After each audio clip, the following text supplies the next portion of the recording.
Sira bypass ನಮ್ಮ ದೇಶದ ಮೊದಲನೇ 26 ಕಿಲೋಮೀಟರ್ ಸುವರ್ಣ ಚತುಷ್ಪಥದ್ದು. ಗೋಲ್ಡನ್ ಕ್ವಾಡ್ರಿಲ್ಯಾಟರಲ್ ನ ಮೊದಲನೇ 26 ಕಿಲೋಮೀಟರ್ ಶಿರಾ ಬೈಪಾಸ್. ನಾನು ಕಾಲೇಜೆಲ್ಲ ನಾನು ಕೆಲಸ ಮಾಡ್ತಿದ್ದೆ ಆಗ ಸಂಗೀತ ಕಾರ್ಯಕರ್ತನಾಗಿ.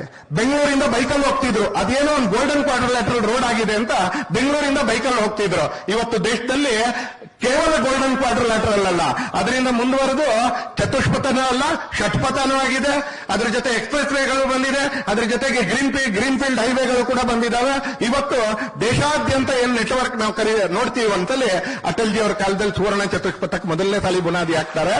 ನಿಮ್ಗೆ ಖುಷಿ ಆಗುತ್ತೆ. ಅದರ ಮೊದಲನೇ ರೋಡ್ ಅದು ಉದ್ಘಾಟನೆ ಆಗಿದ್ದು ಅದು ಶಿರಾ ಬೈಪಾಸ್. ಅದು ದೊಡ್ಡ ರೋಡ್ಗಳು ಮಾತ್ರ ಅಂತಾದ್ರೆ ದೊಡ್ಡ ಗಾಡಿಗಳು ಓಡಾಡ್ತವೆ. ಆದ್ರೆ ಗ್ರಾಮದ ಕತೆ ಏನು? ಗ್ರಾಮ ಸಡಕ್ ಯೋಜನೆ ಅಂತ ಆರಂಭ ಆಗುತ್ತೆ. ಇವತ್ತಿನವರೆಗೆ 5,60,000 ಕಿಲೋಮೀಟರ್ಗಳಷ್ಟು ಗ್ರಾಮ ಸಡಕ್ ಇವತ್ತಿನವರೆಗೆ ನಿರ್ಮಾಣ ಆಗಿದೆ.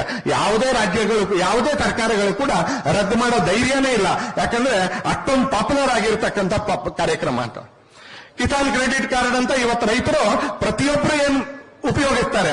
ಹತ್ರ 40 ಕೋಟಿ ಕಿಸಾನ್ ಕ್ರೆಡಿಟ್ ಕಾರ್ಡ್ಗಳು ಇವತ್ತು ಮಾರ್ಕೆಟ್ ಅಲ್ಲಿ ಚಲಾವಣೆ ಇದೆ. ಕಿಸಾನ್ ಕ್ರೆಡಿಟ್ ಕಾರ್ಡ್ಗೆ ಓನಾಮ ಹಡಿದವರು, ಅದನ್ನ ಆರಂಭ ಮಾಡಿದವರು ಅಟಲ್ಜಿ ಅವರ.